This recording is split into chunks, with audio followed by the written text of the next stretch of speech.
place was busier than usual, which was odd for a Tuesday morning, and I found myself standing in a longer line than I'd anticipated.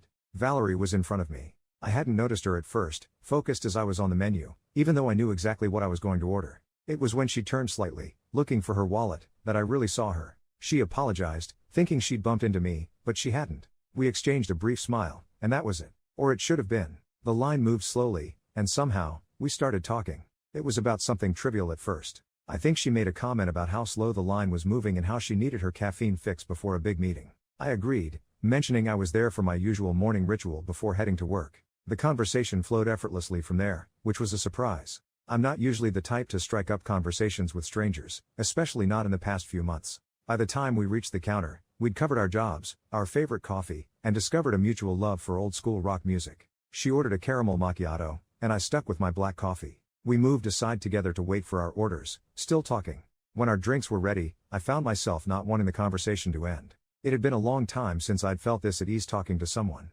So, I did something I hadn't done in years. I asked her if she wanted to sit down and drink our coffee together.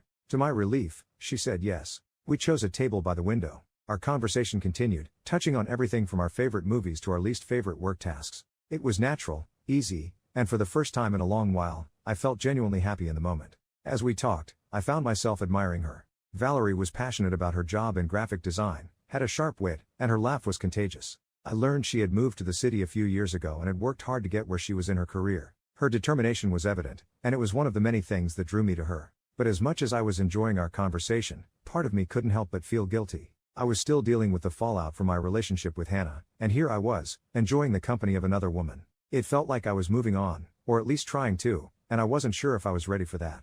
Despite these thoughts, I couldn't deny the connection I felt with Valerie. It was different from anything I'd experienced before. When it was time to leave, we exchanged numbers. I walked out of the coffee shop feeling lighter than I had in months, but also conflicted. Meeting Valerie had been unexpected, but it was a reminder that life goes on, and maybe, just maybe, I was ready to let it. One afternoon, I heard a knock on my door.